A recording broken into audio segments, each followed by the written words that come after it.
As I pushed my cart up to the register and began unloading my groceries, the cashier flashed me an uneasy smile. She seemed a little taken aback by the tiara perched atop my head at 7 o'clock in the morning. If you saw me in the grocery store or out in public at a park and I was wearing this tiara, would you stare at me? Would you look away? More importantly, would you ask me about it? Isn't that how we all look or look away from cuts and bruises, from scars, from violence and abuse? If someone cries in public, we look away and we say we don't wish to embarrass the person who's crying. But I think a deeper truth is that it's just too hard. It gets uncomfortable. Over the years, I've learned that I'm allowed to talk about having a rough childhood or a bad marriage as long as I don't go too deeply into the details. I'm allowed to talk about the weather, maybe sports, conform, color inside the lines, keep it calm, keep it without detail. Sometimes it's sit down and shut up. I'm not supposed to write about ugly things or stand in front of people and talk about violence, abuse, and rape. And I am especially not supposed to draw attention to myself by wearing a sparkling tiara in public. But I was born a feisty, spunky warrior princess with the whole world laid out before me, full of possibility. And I've been on a journey in the last several years to reclaim all of that possibility. In 1997, my ex-husband had a bullet with my name on it. If he couldn't have me, no one would. By the end of that night, though, he was dead and not me. And there ended our 8-year marriage, 9 years together, and 22 years for me of living in darkness. For the first 22 years of my life, I was the victim of child abuse and sexual assault at the hands of people who were supposed to love me. In my rush to get away from that abuse at home, I ran straight into a violent marriage. Out of the frying pan and into the fire, as they say. We met when he was 17 and I was 13. When I was 14, I became pregnant, we got married, and I gave birth to our first child. It was a big year. The next several years would bring 2 more children, a whole lot of pain, and a life of uncertainty. Throughout our marriage, he hurt me. He called me names in every possible way that he could hurt me. He hit me. He controlled me. And he used up every single one of my teenage years. The first time I decided to wear a tiara in public was when I had what I've come to call a breakthrough, though at the time, when I was paralyzed with fear and doubt and didn't want to go on, I thought it was a breakdown. But it was a breakthrough for me because I was finally stepping into my own darkness, my own pain. I was finally saying I'm ready to deal with the first 22 years of my life of abuse, of sexual assault, of violence, again, all at the hands of people who told me they loved me. Now, it was a little confusing to have this breakdown, as I called it at the time, because my life was so much different. I was happily remarried, no longer abused, and things were different for me all the way around. Except I realized that in 1997, it's like that bullet hit me anyway. I wasn't living. I was going through the motions on autopilot. I was breathing, and I was getting up every day and doing what I should do as a mother and a wife, and sometimes as a friend, but I sabotaged most of those relationships. And that's what I was doing. I wasn't giving myself the opportunity to live and to do.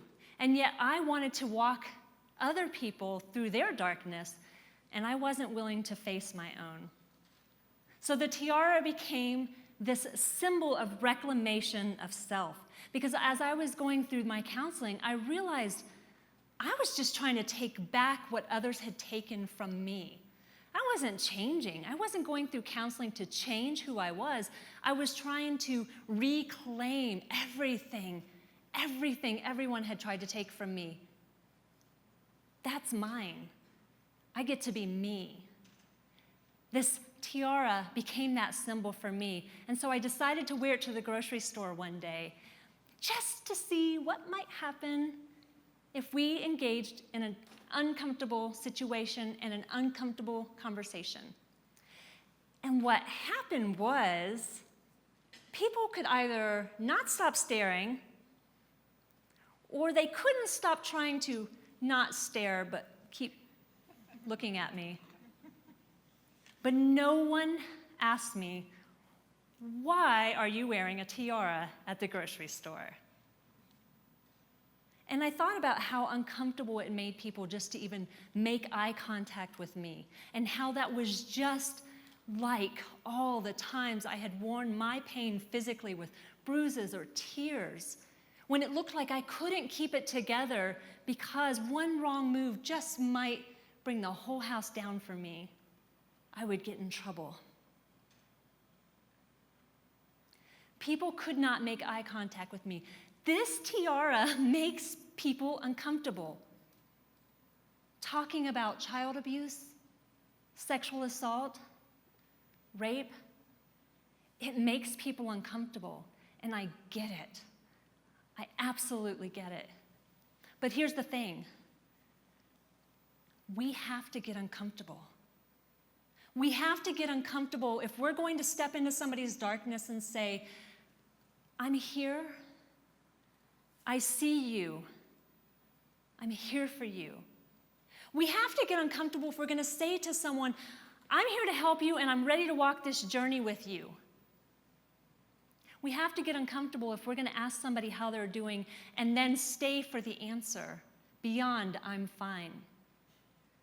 When I was living in my darkness, every once in a while I could see somebody just step a little bit in and look and peek in and, "Can I help you?"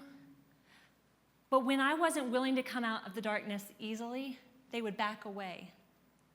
Now, I'm not blaming anyone at all. You might have had to pull me kicking and screaming because I didn't know anything different in life. But what I'm saying is, few ventured into the journey of walking into those dark places with me, to say, "I see you" to me, and "I'm here for you" to me. And that's what I want to do for others. Several years ago, I met a young woman, and she would come into work, and she would look like she was carrying the weight of the world on her shoulders, and as it turns out, she absolutely was. Now, I don't know if it's because the wounded can recognize the wounded, but I felt her pain so deeply in my heart, and I could see that she was playing the role of, "I'm fine. All is well." So I invited her out for coffee, and we met at a park, and as we sat on the bank overlooking a lake, she wondered what I wanted from her. Because you see, when you've been used up and hurt by people in the world, that's all you expect. Somebody wants something from you. And I just told her, "I just want to be your friend. And I get the sense that you are deeply hurt." She continued to stare out at the water in silence.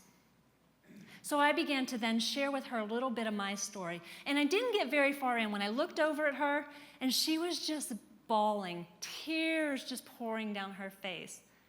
Again, I hadn't gotten that far into my story for her to be responding this way. She was responding to the fact that I was stepping into the darkness with her, and I was saying, I see you. I see you. And I'm here. She told me her long, hard story of abuse that day. And then she told me she had never told this story to anyone before. I was the first person she was telling. In over 20 years, she lived in darkness and silence, and I was the first person she was telling. What a privilege and an honor.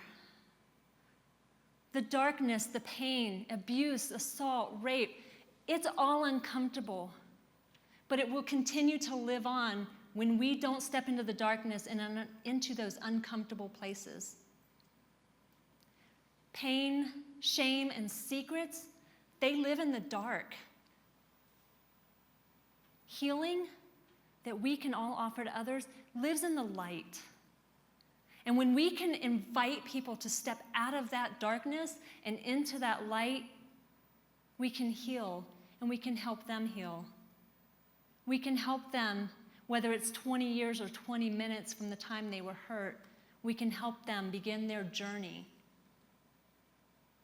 I wear my tiara to the grocery store and to parks because I'm saying, I want to have a hard conversation with you. I even have a little button I wear sometimes that says, ask me about my tiara.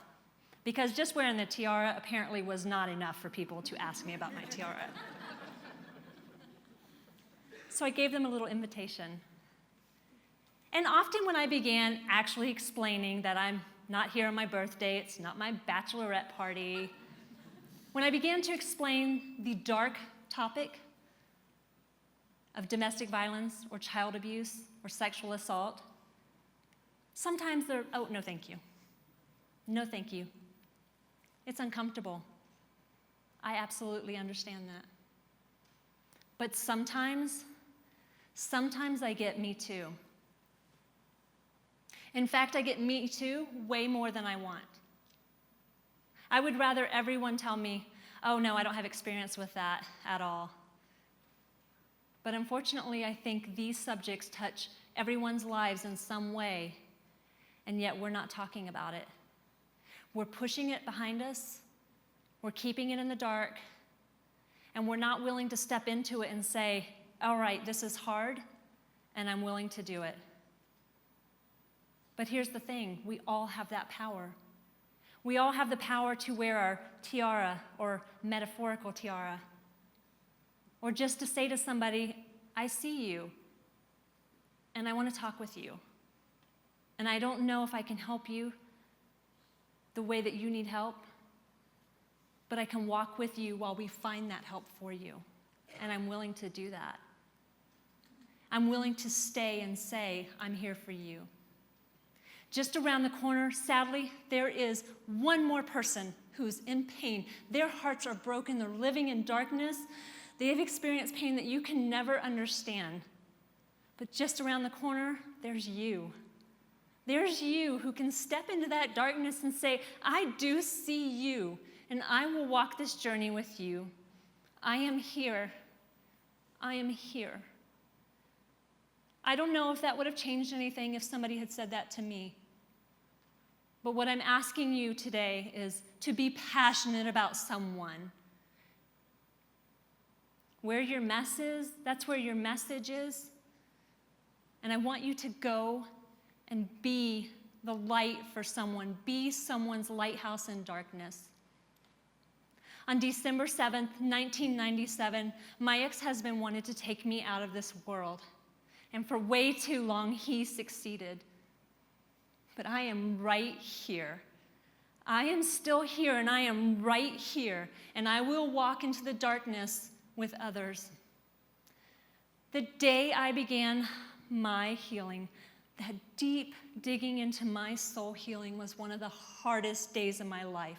And it will be one of the hardest days of whomever's lives you enter into the darkness with. But it was also one of the bravest decisions I ever made, because I did not survive to sit down and shut up. I survived to thrive. I survived to live big, happy lives. My tiara reminds me that I am brave, that I am worthy, that I am worth being alive and standing here and being here today. And that is why I put this weight on my head and carry this heavy message to say, I see those who are hurting, and I want others to reach into that darkness and find those that are hurting. Because together, when we come together and say, no more, darkness will disappear. We will not give power to the darkness. We will step into the light and we will say, I am here, and I am here for you. I will journey with you. We will not look away. We will step into the darkness together.